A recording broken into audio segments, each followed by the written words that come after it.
नमस्कार सभी को हमारे YouTube चैनल पे आप सबका स्वागत है। आज हम पढ़ेंगे भारतीय संविधान का भाग 13 व्यापार एवं वाणिज्य के बारे में, जिसमें आर्टिकल 301 से लगा के आर्टिकल 307 तक दिए गए हैं। कुछ आर्टिकल जो है इसमें से गायब कर दिए गए हैं जिनकी हमें कोई आवश्यकता नहीं थी, है ना। तो इस प्लेटफॉर्म पे सिर्फ हम लॉ की जानकारी के बारे में बात करते हैं और लॉ से रिलेटेड हर प्रश्न यहाँ पे सॉल्व करते हैं। और आप सभी लोगों को अगर लॉ और कानून की जानकारी चाहिए तो हमारे साथ चैनल को बने रहिए और चैनल को लाइक सब्सक्राइब से ज़रूर कर लें, लोगों के साथ शेयर भी कर दें। आइए पढ़ते हैं आर्टिकल 301 क्या है।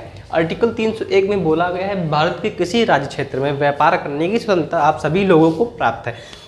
लेकिन जब हमारे भारतीय संविधान में आर्टिकल 370 के अनुसार जम्मू कश्मीर पे आना जाना निवास करना बैन था, तब हमें आर्टिकल 301 के तहत जम्मू कश्मीर में व्यापार करने की स्वतंत्रता प्राप्त नहीं थी। और जम्मू कश्मीर में व्यापार करने की स्वतंत्रता जब प्राप्त हुई जब भारतीय संविधान का आर्टिकल 370 में संशोधन करके, मतलब अमेंडमेंट करके उसको बदल दिया गया, और तब जाके भारत के किसी राज्य क्षेत्र में व्यापार एवं वाणिज्य की स्वतंत्रता प्राप्त हो गई, उसमें जम्मू कश्मीर इंक्लूडेड है।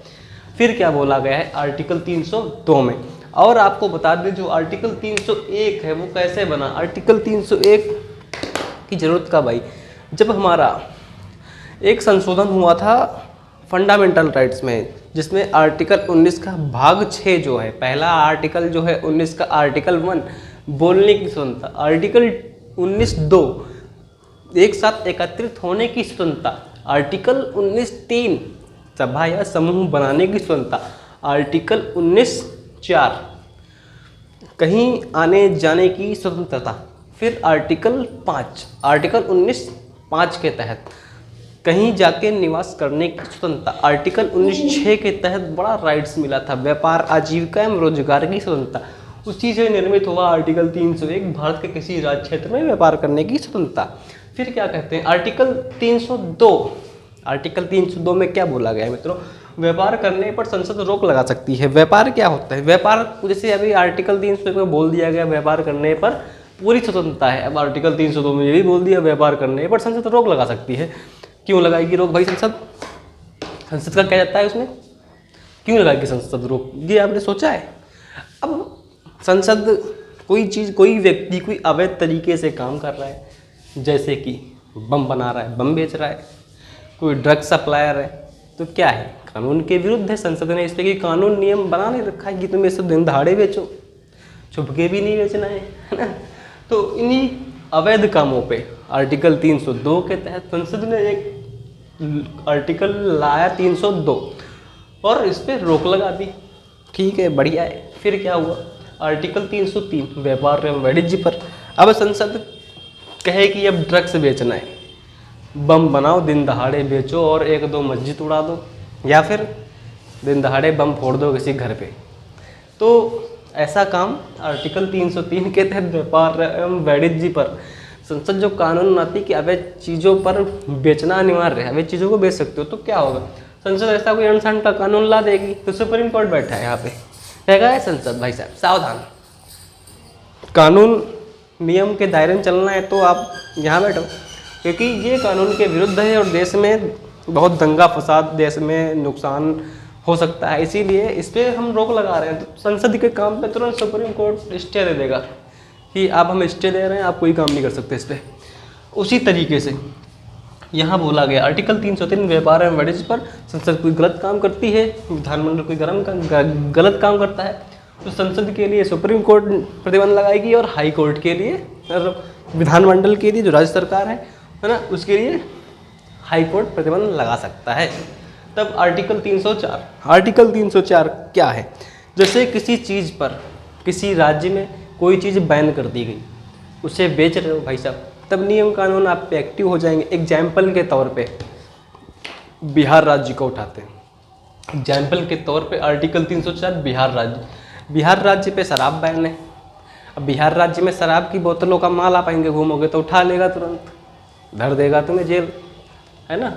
जैसे जब से बिहार राज्य में दारू बैन हुई है तब से वहाँ 150 करोड़ से लीटर ज़्यादा दारू पकड़ी गई है और सब जेल में हैं। कुछ लोगों पे मुकदमा दर्ज हुआ, कुछ लोग छूट गए, कुछ लोग अभी भी बंद हैं, किस पे कार्रवाई चल रही है। तो अब यहाँ बिहार है, अब यहाँ इसके ऊपर जो यूपी कर दो तो क्या होगा बाबा, बिहार की जगह यूपी कर दो तो वहाँ माला पहनना दारू का बैन था, तो यहाँ माला पहन सकते हो, पूरा माला पहन लिया आरएस बोतल का, इम्पली लटकाए जा रहे हैं, कोई दिक्कत नहीं। कोतवाली पकड़े गए तो एक माला उसे ही पहना दिया। भ्रष्टाचार है बाबू, और कुछ नहीं है। पूरा सिस्टम भ्रष्टाचार से लिप्त है। अगर आपको लॉ नहीं पता है, बिना फर्जी उठा ले जाएंगे आपको, 4 डंडे मारेंगे, हाथ टूट गया, इनकी कोई रिस्पॉन्सिबिलिटी नहीं, इज्जत से लाके घर छोड़ देंगे हाथ टूटने के बाद, फिर आपको नहीं रखेंगे। क्यों नहीं रखेंगे पता है? आपको पता ही नहीं है, घंटा कुछ नहीं पता सिस्टम को, लॉ पता नहीं है ना। आर्टिकल 20, आर्टिकल 22 पढ़े होते हैं तो पता होता, वहाँ पे राइट्स है। पहले आपको वारंट दिखाएंगे फिर ले जाएंगे, कानूनी सलाह मिलनी चाहिए आपको। चलो ये सब बड़ा दूर की बात है, सिर्फ बाद में चर्चा करेंगे, चर्चा कर भी चुके हैं पहले, वहाँ जाके विजिट करो, यहाँ देखो। तो उत्तर प्रदेश में दारू का माला पहन सकते हैं, कोई बैन नहीं है, वो चीज़ बेच सकते हैं। बिहार में बैन है तो नहीं बेच सकते हैं, गिरफ्तारी हो जाएगी इससे तुरंत, है ना। फिर आर्टिकल 305 क्या कहते हैं? आर्टिकल 305 में बोला गया है, अधिनियम 1955 कहते हैं, 4था संशोधन हुआ था, उसमें क्या कहा गया था? जो हमारा फंडामेंटल राइट्स है, आर्टिकल 19(6) कहते हैं रोजगार एवं आजीविका की स्वतंत्रता।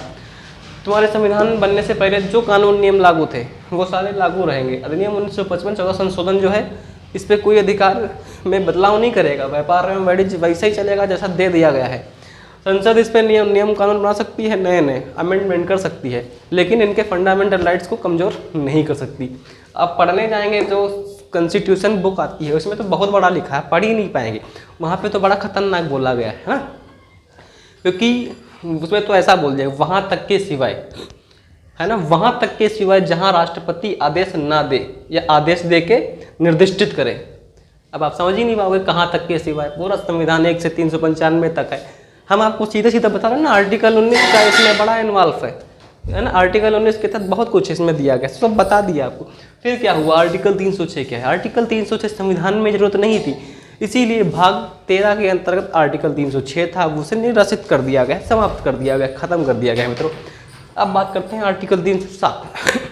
आर्टिकल 307 क्या है? व्यापार की देखरेख के लिए अधिकारियों की नियुक्ति।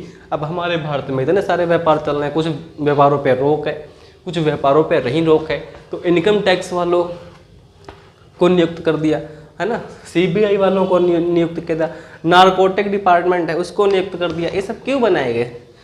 कोई काम जो अवैध तरीके से चल रहा है, बिहार में दारू अवैध तरीके से बिक रही है, दारू की पकड़ के लिए, दारू को पकड़ने के लिए अधिकारियों की नियुक्ति कर दी गई। ये किसके अंतर्गत? आर्टिकल 307 के अंतर्गत बोला गया है ना। कोई बम बना रहा है, ड्रग्स बेच रहा है, इनके लिए अधिकारियों की नियुक्ति, मतलब ऐसे जो काम जो इनलीगल तरीके से चल रहे हैं, तो आर्टिकल 307 के अंतर्गत उन सब कामों को रोकने के लिए अधिकारियों की नियुक्ति कर दी जाएगी। ये सारा जो हमारा राइट्स आर्टिकल 301 से लगा के आर्टिकल 307 व्यापार एवं वाणिज्य समागम की स्वतंत्रता भाग 13 आपका समाप्त हुआ। वीडियो में कुछ भी जो आपको डाउट है तो कमेंट बॉक्स में बता सकते हैं, और कोई जानकारी है तो आप सीधा हमसे जुड़ भी सकते हैं। चैनल को लाइक सब्सक्राइब शेयर कर लें। धन्यवाद।